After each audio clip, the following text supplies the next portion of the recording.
Ladies and gentlemen, welcome to the BTB Movie Club podcast. My name is Tim Larson. We hope you enjoy today's movie discussion. Thanks for listening. The movie is called A Beautiful Mind. I had that. I got that. It's Gotta be movie like 243. That's what I normally do, except maybe without the falsetto. This is son of a bitch. It's movie 243. Hey, ladies and gentlemen, welcome to the BTB Movie Club. My name is Tim Larson. We're here with Brian Larson, Aaron Lashbrook, Mike Matt, Hilty, sign off right now. Just be like Ben Smith, and we're here to talk about movie number 243. It is A Beautiful Mind. Wasn't it 243? It is 243. Oh, it's my turn to start this conversation. Excellent. Glad that I prepared. Well, let's go to the beautiful mind of the day. We'll start out with Aaron Lashbrook, who has dressed the part, and he's wearing a very colorful shirt, a jacket that is plaid, and unkempt hair. Aaron Lashbrook, you beautiful mind. Your thoughts on A Beautiful Mind? I tried. Didn't own a bow tie, even though he wore a tie from time to time. But the 70s were crazy, and I know this spanned quite a few decades, but man, the 70s were crazy for what they got away with wearing. Yeah. Wow. Never saw this, if you want to believe that. Wow. I did have reservations right off the get-go as soon as this movie starts. The teeth prosthetics threw me off. There was a few things that I was like, wow. I guess overall, if I add all the good parts together, I'd give it a passing grade.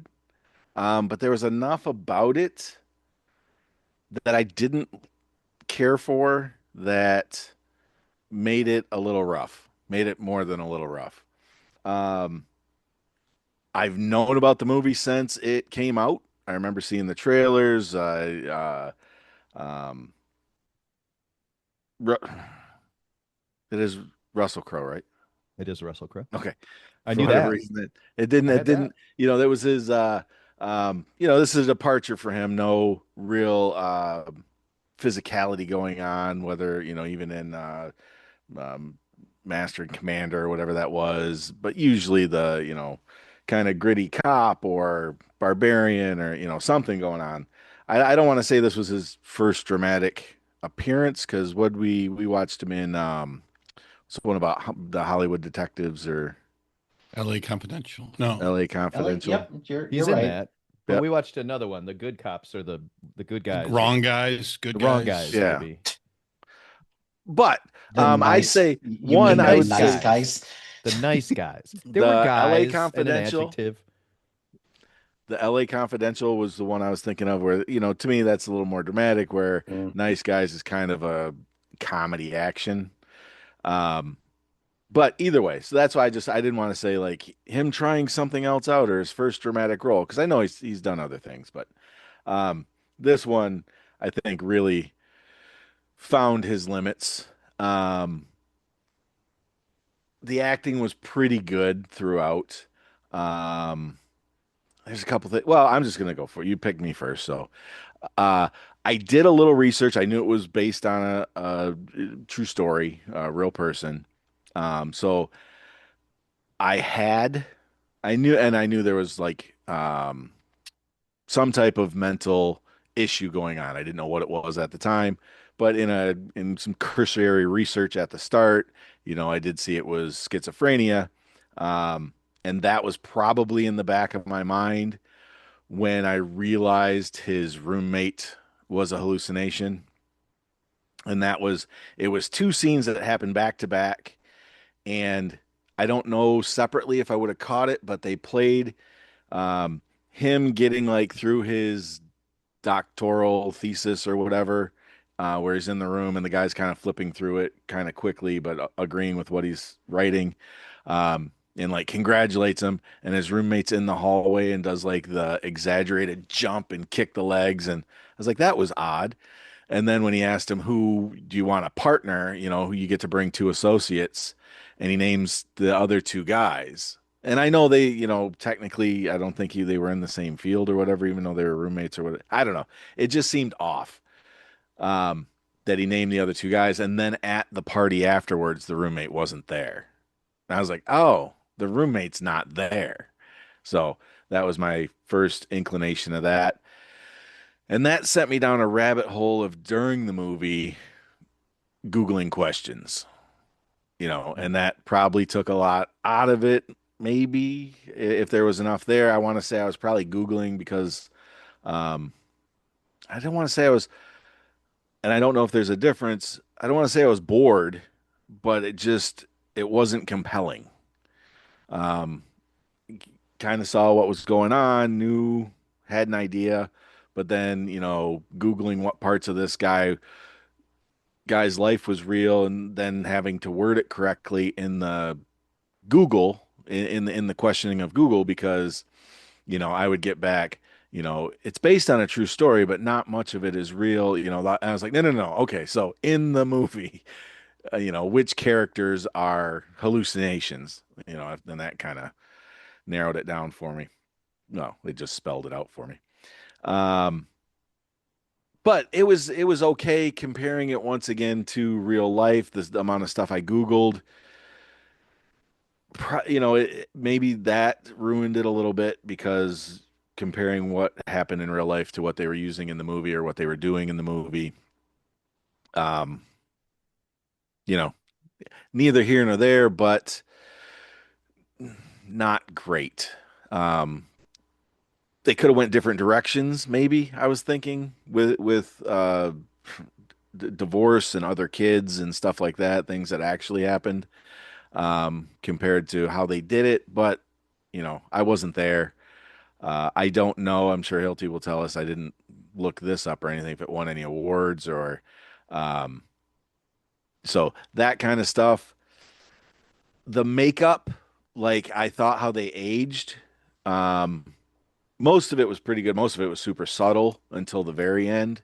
Um, I thought him and the blonde haired guy who was kind of his intellectual nemesis at the start. I thought their makeup was great.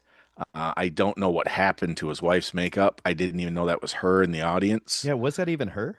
Yeah, it was supposed to be. They changed her hair so much. I get they lightened it because she was old, but they didn't quite go gray or white. And then they completely changed her jawline, I thought. So that was a tough one. So there was good parts, bad parts. I think there was enough good parts to keep it salvageable, but I think it had like a 93 on Rotten Tomatoes, and I think that's should be illegal. Um, I've never seen it before. I definitely would not have picked it as a movie I wanted to see.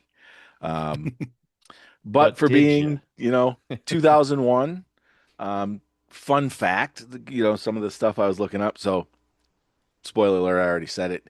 He ended, there was a divorce that they never showed in the movie. Um, but he remarried her in 2001 when the movie came out. So, yay for them, I guess. Um, The movie knows. yeah. Or she saw a paycheck. I don't know. Um, Nobel Prize.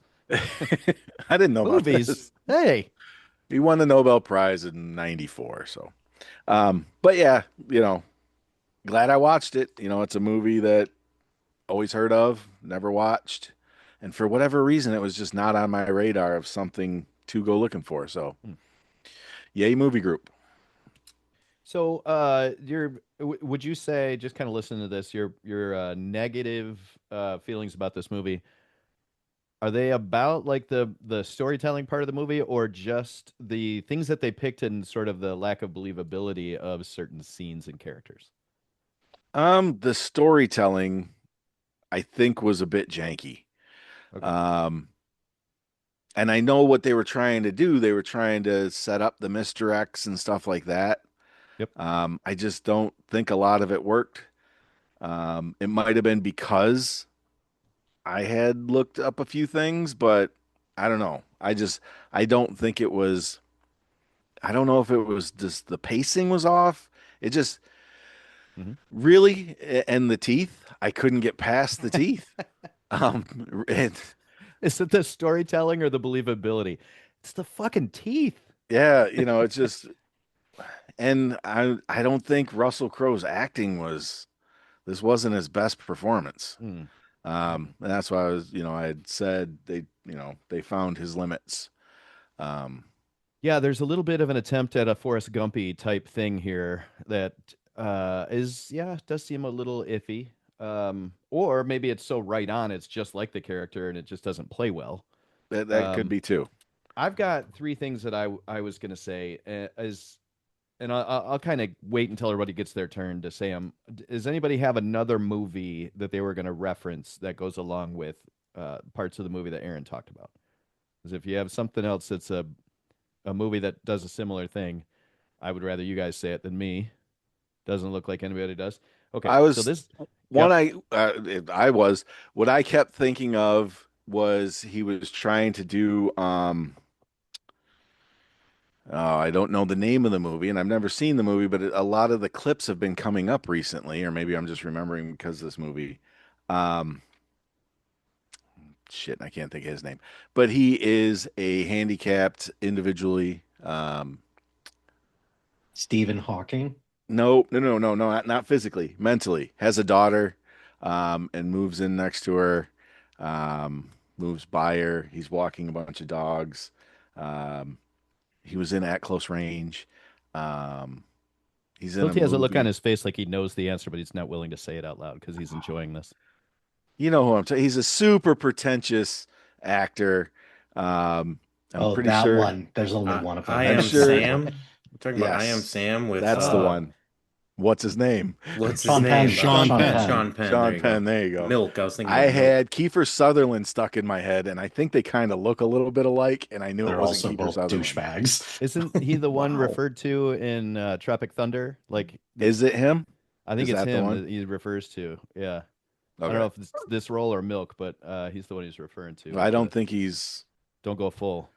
I don't think he's mentally. I don't think No, Milk. Harvey Milk was not. He he's was talking about gay. He Sean wasn't. Penn was an I am Sam. He's talking about I am Sam. Yeah. Okay.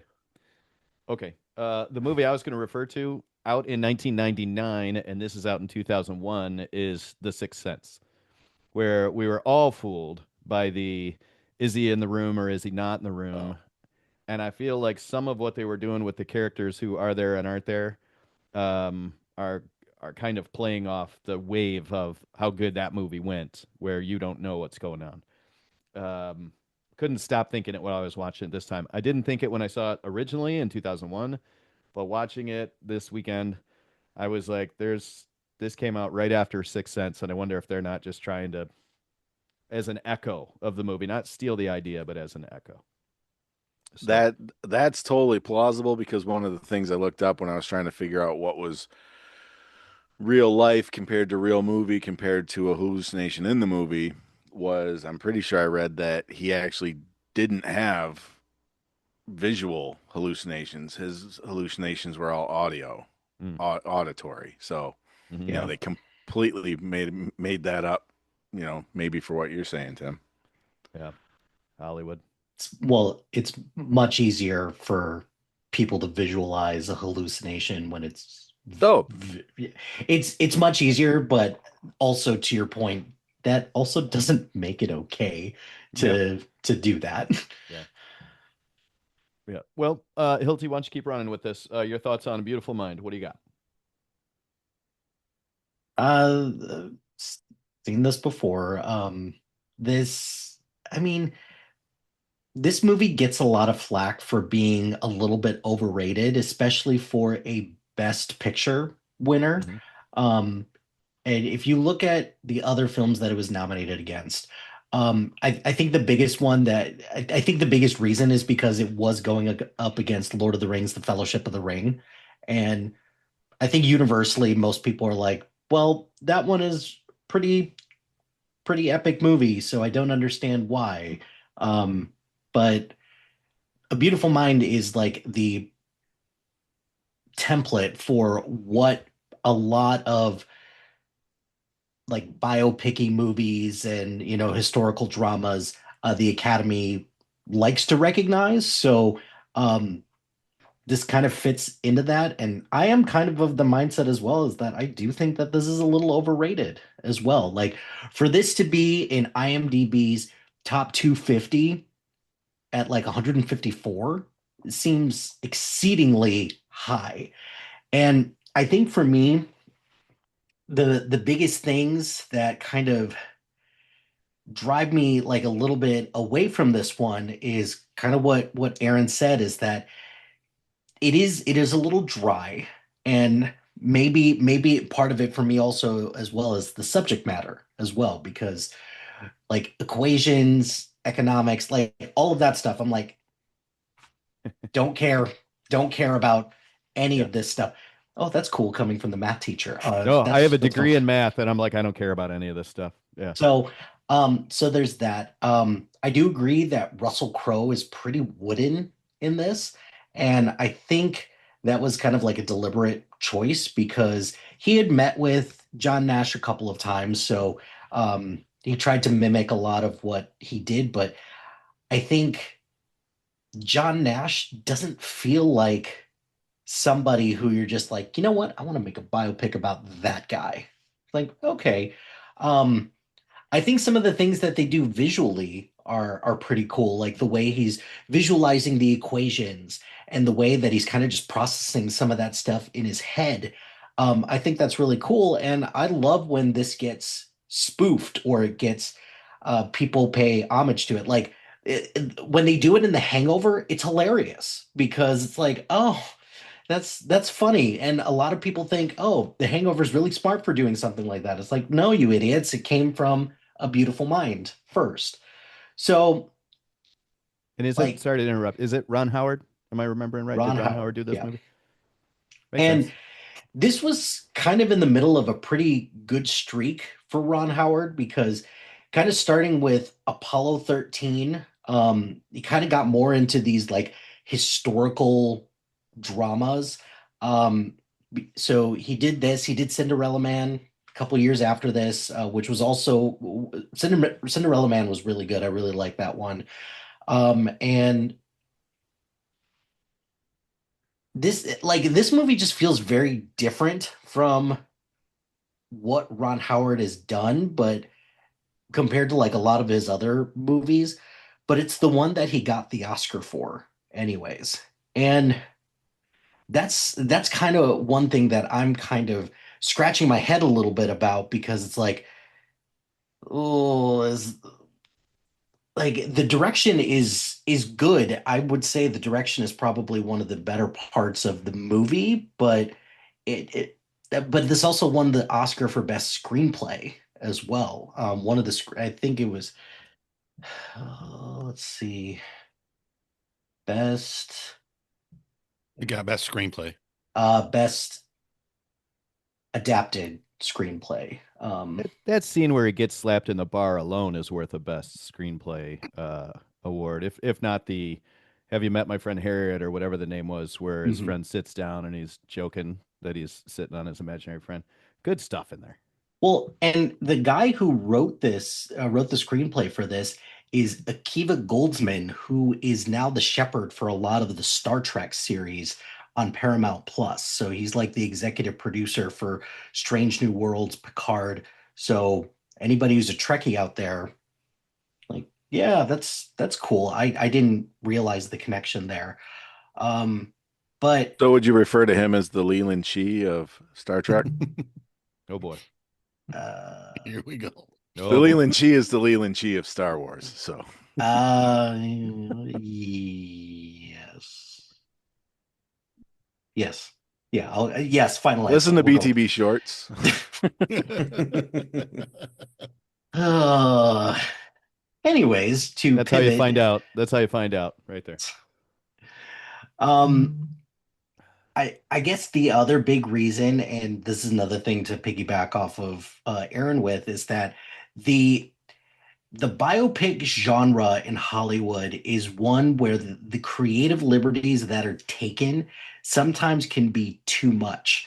And I get it. You have to make a movie that to some extent or another entertains, but for some of the creative liberties that they did, kind of seem like it kind of goes a little too far. So, for example, the whole thing with schizophrenia in this, um, Aaron mentioned the auditory versus visual hallucinations, which, you know, I'm sure the director or the writer chose to do that just to give the audience more of a visual cue because it's harder to hide an auditory hallucination versus a visual hallucination, even though I don't know. Like I don't know about anyone else. Like I felt pretty confident pretty early on. It's like, oh, he's fake. Like he's clearly not there. But maybe that's just me, Which or one, maybe I'm just Charles or the Ed both, Pollock's guy? both. So, Pollock. um, What is this actor's name? Ed Harris, Yes, Ed Harris. yeah, who played Pollock in the. Never Right. mind. I'm just putting some shit And it together. was over here. Vision who played Charles, right? Paul Yeah. Bettany, yeah.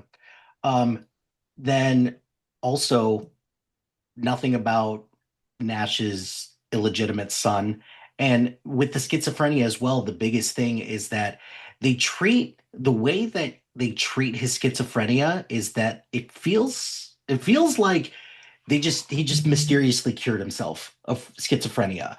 And that is a gross oversimplification of what schizophrenia patients have to go through.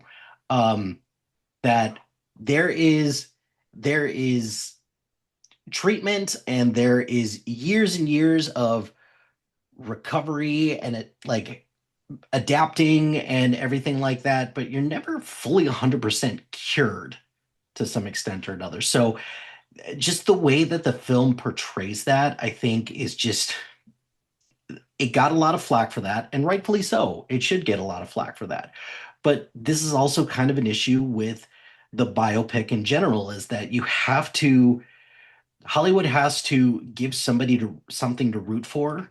Like for example, Bohemian Rhapsody got a similar amount of flack because it pretty much absolves Freddie Mercury of everything and just kind of blames everything on this one guy that's just lacking him around the whole time. It's like, no, people are responsible for their own actions. And it's the same thing in something like this where they they want to give the audience a big triumphant moment where he's quote unquote cured, and that's not how it goes. And I understand that this is a movie, it's not going to follow somebody's real life 100%, but just with the sheer amount of liberties that were taken, this really isn't about John. This sometimes doesn't feel like it's about John Nash. It feels like it's about a different guy similar to that, but just kind of following similar beats.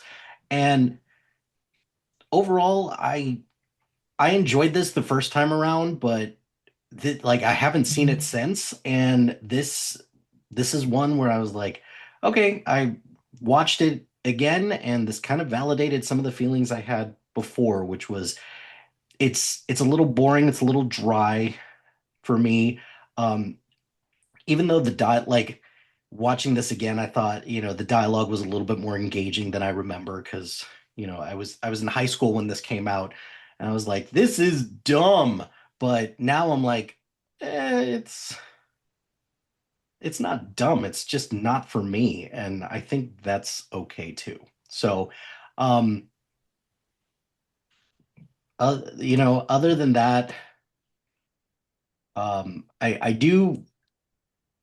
did think Jennifer Connelly in this was pretty good. So I like her character, even though what Aaron said is that they were divorced for a long time, and they kind of paint a rosier picture of what or like Alicia Nash's role in all of this. So there's some issues there, but overall, I thought her performance was really good. She also beat out a lot of people who were really lobbying for this role. Like Emily Watson, who she's a British actress. She wanted to play the role, but they were like, no, we need an American for this. Um, a bunch of other people wanted to play the role, but they were either too old or not experienced enough, and they settled on Conley because she she had just pretty decent chemistry with Russell Crowe, which okay, I can see that, I suppose. But also she just had a warmth and humanity that the movie needed. So I really liked her. Good for her. She won the Oscar for this, so cool. Um, yeah, that's about all I got with this one. I remember seeing this the first time when she opens that window in the classroom. I was like, "Who is that? Mhm. She is smoking. Who is that? I have no idea who this is." And somebody recently, I saw a meme that was like, just in case you forgot, this is what Connolly looked like when she was younger, and it had that scene. And I just saw that within the last week or two, and I was like, "Oh yeah, I remember that scene." So funny that this comes up. We're tearing this movie apart, and yet it won the Oscar, and it just makes me think more and more that scene from Tropic Thunder is more accurate than we give it credit for. Brian, if anybody's going to have voices going off in their head, it's either you or me. Let's go to you and first of all, discuss any voices in your head, and secondly, your thoughts on the movie A Beautiful Mind. Well, the voices in my head have told me not to talk about them, so I won't. I Smart. just ignore them. Smart. That's how dreams die. Dreams and nightmares, that's how they die. We Ouch. just ignore them. Mhm. I've never seen this movie. Oh. I thought about watching it several times. I actually thought about using it in here at different times. Um, so it was different. I wasn't expecting it, I guess is what I should say. I thought it was more of a like, look at the success of this person who was on the spectrum before we knew what the spectrum was, kind of. That was how I was looking at it going into it. And then it was, I didn't see like, it took a little bit for me to realize, okay, he's making all this stuff up. And it was like, I felt bad for like Jennifer Connelly's character, the wife, and, the kid. And then he's, that's just mental health, such a hot topic right now, whenever we get into it, and you get into these things. So the movie was a little forward thinking, or however, whatever I'm trying to say on that. I too didn't think Russell Crowe did a bang up job as an actor in this. Jennifer Connelly, I don't know either on her, but I thought just the part, and she did what, the sympathy involved, she brought that out in me. So there, I did have thoughts for her and desires, but that's different. Thank you for clarifying. It's good that you said The- and. um, by the way, she still looks hot. That Yeah. Top Gun Maverick, fucking phenomenal. Yeah. Yeah, I didn't know where Uh, Tim was going with that. Remember when she used to look good? I was like, what? She The actually, first image had lasting marks. That's all I'm saying. Carry. well, I remember her in, oh, now it's going to elude Career Opportunities, where That's the she's one where hanging out in a she's Target. locked in Yeah. Target at night. Yeah. Yeah, that's Oh yeah. With, no, not Ducky. Who was it? no the one from Dude, where's Suicide my car? Kings. Oh. I don't know his name, but I can look it up. Anyway, sorry, I digress. The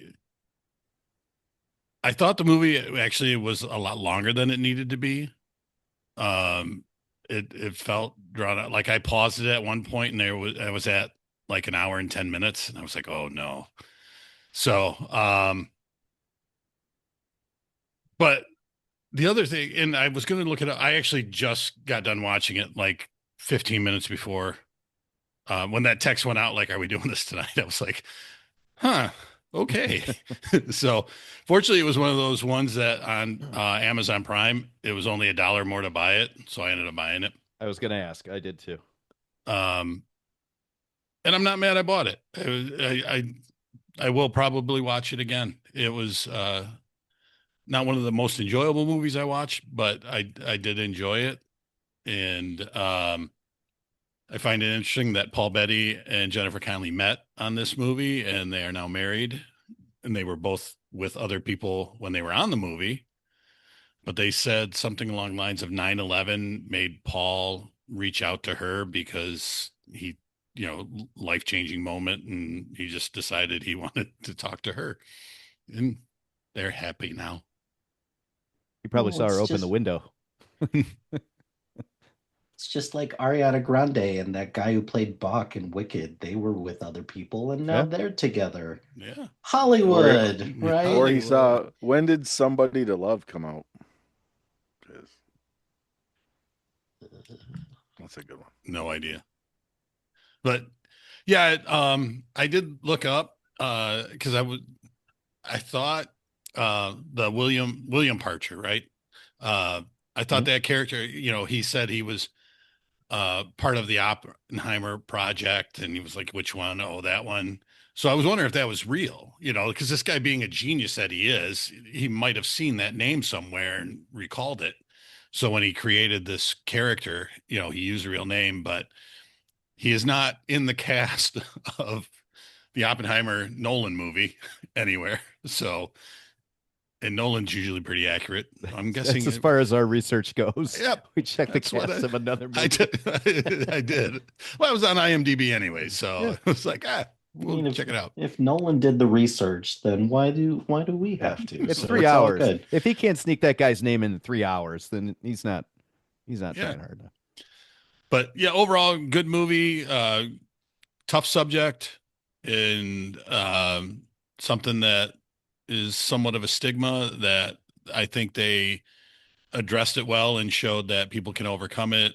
Hilty, like you said, the I'm sure the journey wasn't as easy as they kind of made it out to be. Mhm. I was curious about the treatment in the hospital that he was getting 5 times a week for 10 weeks. I mean, were they putting him in like diabetic shock? And because, I mean, they said insulin, and I was going to look that up, but like I said, I just finished, so I didn't get a chance to follow up on that. But yeah, good pick for whoever did it. Mm-hmm. Mm-hmm. In your line of work, have you ever dealt with an older patient who deals with schizophrenia? I haven't dealt with schizophrenia, but there is some mimicking involved behavior wise with Alzheimer's. Sure. And the hallucinations and the switch to anger that can happen. Um, so there has been some similar stuff, but uh, I haven't really had somebody who's been diagnosed with schizophrenia and Alzheimer's in the program. Yeah, that'd be a heavy load. Matt, we go to you over there, and I'll ask you the same thing. In your line of work, have you run into anybody diagnosed with schizophrenia? No. Okay. No. Your thoughts on A Beautiful Mind? I like this movie. This came out when I was in college, and as Tim mentioned earlier, because we are math teachers in the high school level, we have math degrees. So I was right in the middle of getting my math degree when this came out. So I thought it was awesome, and I thought I was going to be a famous mathematician when I grew up. And look at you now. And look at me now. I'm teaching high school algebra 2. Getting slapped so by hot hard. chicks in the bar. Hey, I am also teaching high school algebra 2 right now, just so you know. Yeah, let's go. I do not have a math degree though.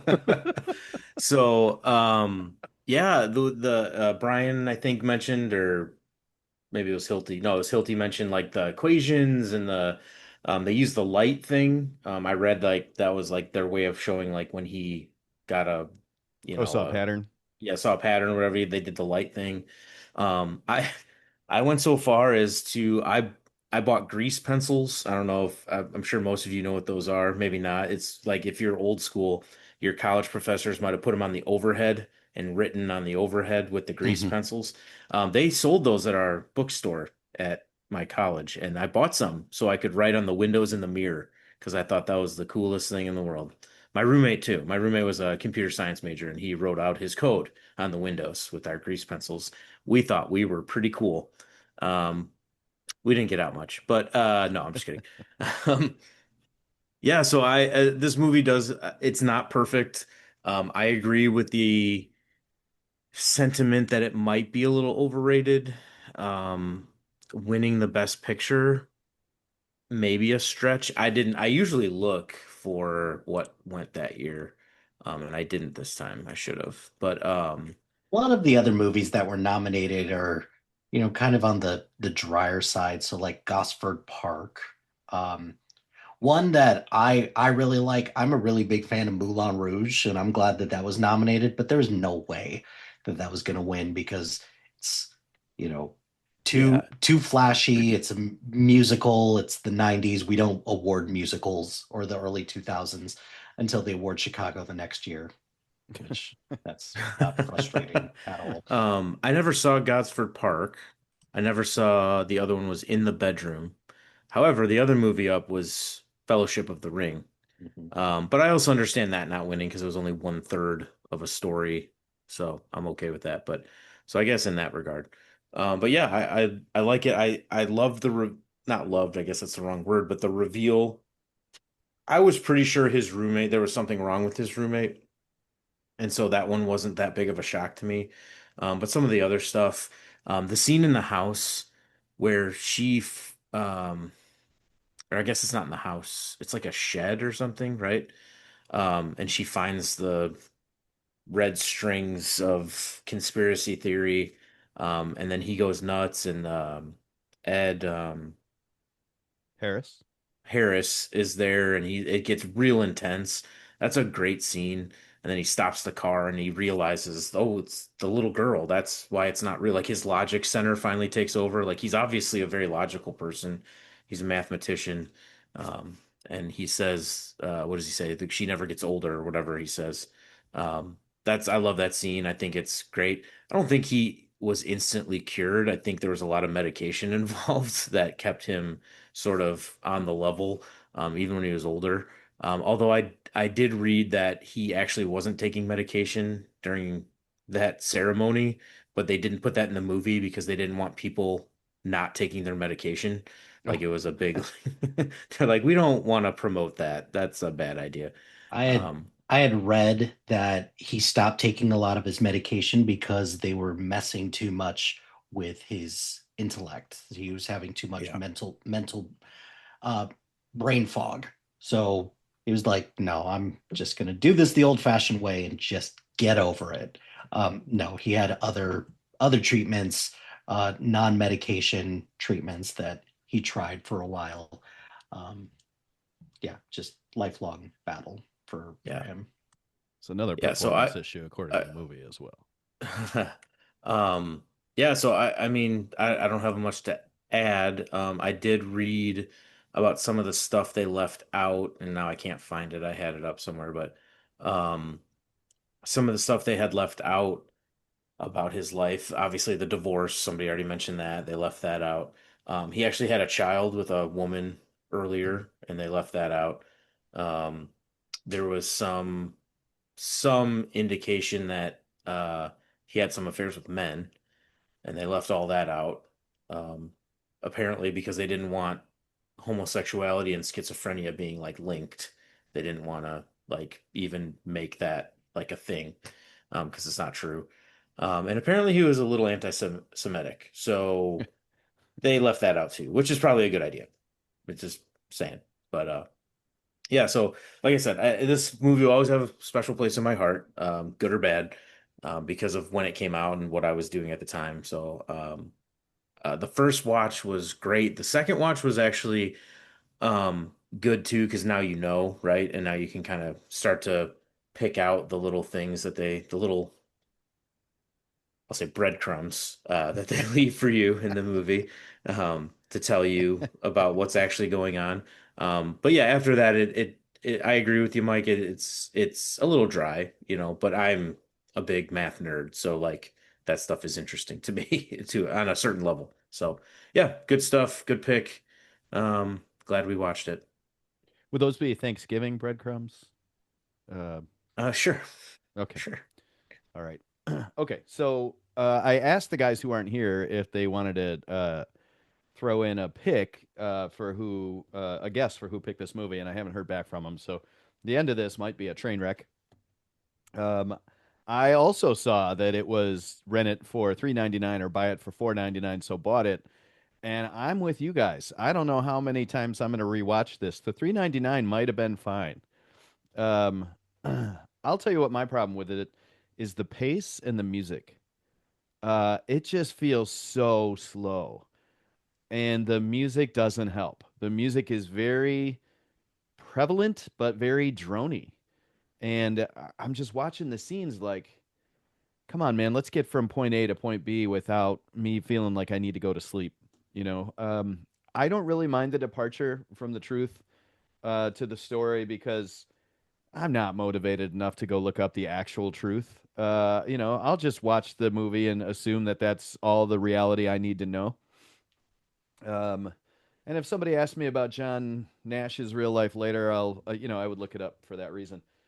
But yeah, it's just the pacing just drove me crazy. I mean, even when there was an action scene, like he would go to drop off the letters in the creepy Scooby Doo mansion, and like even when cars would come up and he was scared, like the music just kind of was slow and drony, and I was like, you could have done a much better job with pumping some suspension in there or something. So that I don't know, that always bothered me. I thought the performances were fine. Um, Ed Harris is always a good performer, and I don't know. Russell Crowe didn't really bother me here. I don't know if he wins me over, but he definitely didn't bother me. I thought it was a good performance, and I'm still gonna go back to it. I think that scene in Tropic Thunder makes more and more sense, and was thinking about this movie when that line came up.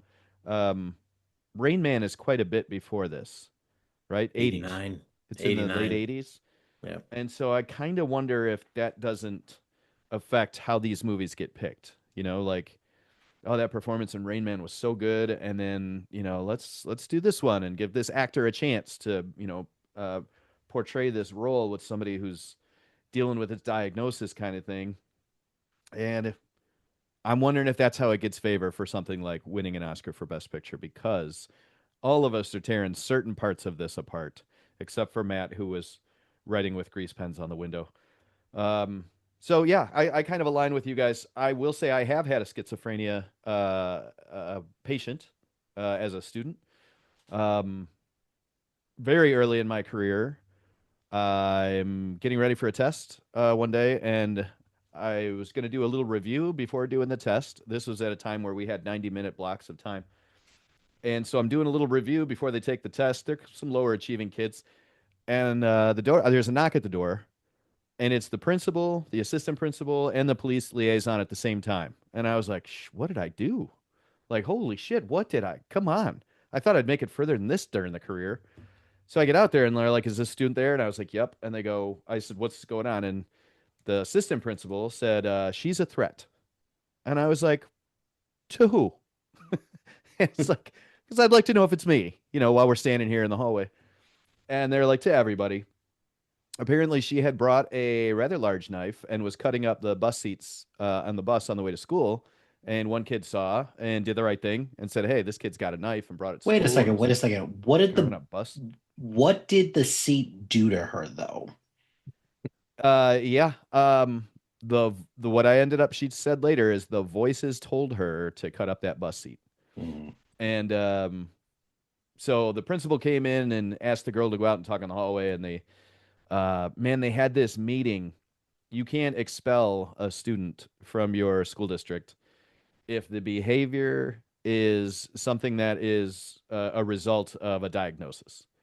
You don't have to have them in your school. You can pay for them to go to a more appropriate setting, but you can't just expel them and go, "This isn't my problem anymore." That's the law. It's been for a long time. So we had this meeting to determine whether it was, part of her diagnosis or if it was just actions. And you have to have a regular education person in there. So I go into this meeting and I'm like, what the I mean, like I was a really young teacher. Like, what am I getting into? And so she came back later in the year. And before school started, she came into my classroom and she was between me and the door. And I was like, okay, what voices you listening to today? You know? And she just went out of her way to say, hey, you said really nice things about me at the meeting. And I just want you to know it really meant a lot to me. So thanks. And then left. And I was like, thank God, you know? Steve Buscemi crossing your name off the list. Yeah, seriously. But you know, like you guys are talking about, it was auditory for Nash, not visual. And this is what it was the case with this young student. And I just can't imagine anybody dealing with that. And it comes across in this movie like he's perfectly rational about just about everything other than seeing these people, you know. And so it's almost like the movie in his mind that's making up these characters is also giving him bad information, but the rest of him processes everything okay and is rational, and that seems a little off to me. But I buy it when I'm watching the movie. So, I mean, I like it. I don't love it. The Oscar seems a little over the top. I think we all say that. And so yeah, those are my thoughts on A Beautiful Mind, 2001. At this point, we would say who picked the movie. But if that person's not in this group, we're in trouble. So let's take some guesses. The other guys didn't guess. Let me go in the order that I picked you guys. Aaron, who do you think picked this movie? It's not Brian, by the way, because I didn't know if Brian was going to be in the group, so I didn't include his movies when this one got picked. So don't pick Brian. No, I wasn't gonna. Okay. I really want to pick you. But that's getting so old. But I really think I was thinking it was you, actually you, until Matt started talking. And then I kind of wanted to make it Matt, how much he loved it and got grease pens and chewed on them or whatever he did with them. What? God, I really did think it was Tim. I really do think it was Tim. I think this. I got to pick Tim, and it's not. Anybody's surprised. This that Aaron picked me. isn't for a bit or. All right. This is Well, actually. he's Actually, finally I going think with Tim his picked. gut. He's finally going with his gut, and his gut says picked him. Hilty, who do you think picked this movie? I did want to pick Brian, so I think I'm gonna stick with that. All right. Sure. Yeah, let's get. No, I'm actually, yeah, I'm just gonna stick with my original pick of Brian. I don't believe you when you say the words that you just said, so let's just go with that. Would I stand in front of all of you guys and lie to Brian? You don't have to answer that. I didn't even finish it, Matt. Brian, your thoughts on who picked A Beautiful Mind? Yeah, I figured it would be one of you two. Math teachers is what I meant by you two. So I'm gonna go with Melo. Yep, Melo. Aaron, you're not a Figured Matt, so much just I happened. teach geometry and algebra 2 this year. you Functions tomorrow. it doesn't count. Wow. Oh boy. Oh boy. Wow.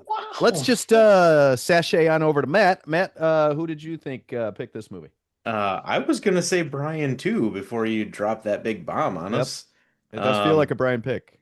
So I'm gonna go Aaron. I think he's playing the bit. I think he's lying. Ah. I think he's playing the bit.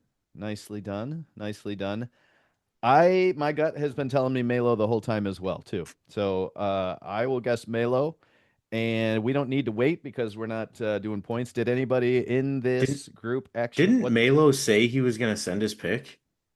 He did, and then he didn't. Okay. So maybe, Was it really? That's why maybe he it did was him. So let's just do the reveal. Did anybody in this group pick this movie? Ah, it was Matt. It was so Did any long of us ago, actually though. guess Matt? None. One of us guessed Matt. No. I was gonna. And Brian my was second gonna pick wanted before to. Matt started talking was Damn Dan. it. I was like, Did well, you write it down? Well, no, because I just wrote it down Oh. because it was Tim. Like I had a hard time between Tim and Dan. You Hmm. weren't even, I didn't think about it as like math. And Dan, it was just because, it was because of One Flew Over the Cuckoo's Nest. I don't know why. I was like, it's kind of deep. It's kind of, Yep. I don't know. But I was A pattern. There's a pattern. Yeah. All four of us are like, this movie's just okay. I don't know, blah, blah, blah. Matt's like, I love this movie, guys. I had greasy I know. pens and I was math and I was going to be a That's giant what's math funny. person. This is my People favorite movie I ever say watched when I that was a in- kid. The rest of us are like, no, Milo. I don't. We deserve everything that happens to us. For That God's was good. sake. All right. So Nikki has made this very fancy bag that looks like it used to maybe have dice in it for a board game. And she has printed out all the movies. Brian, yours have been added in at this point.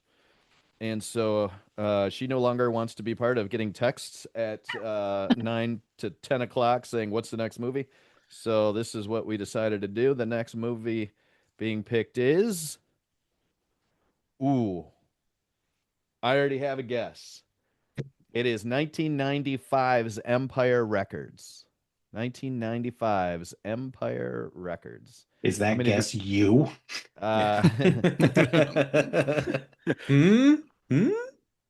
Matt didn't even do that. He threw a guess over to me to try to throw everybody off at the end. Yeah, he did go to falsetto again, though. How many of Oh you guys yeah, I have guess seen I was Empire last. I didn't really need to throw anybody off, did I? Records? Have you guys seen Empire Records? Yes. It's been a long Yeah. time. Okay, all right. Fun movie. So this will be an enjoyable watch, and we'll take another guess next week and see what happens. So We don't that'll need be it. another guess. It's you. Well, see, now you sound like Aaron. And It's gonna be weird because it's gonna be like 9 guesses in a row. It's been Tim. I mean, you got to be right sooner or later. That statistic is for sure. So, all right, everybody. The movie is Empire Records. We'll see you next time. That will do it for today's episode of the BTB Movie Club podcast. Thank you, as always, for listening. We know we enjoyed ourselves. We hope you did too. Have yourselves a great week. We are partnered with the SBDM Crew Podcasting Network.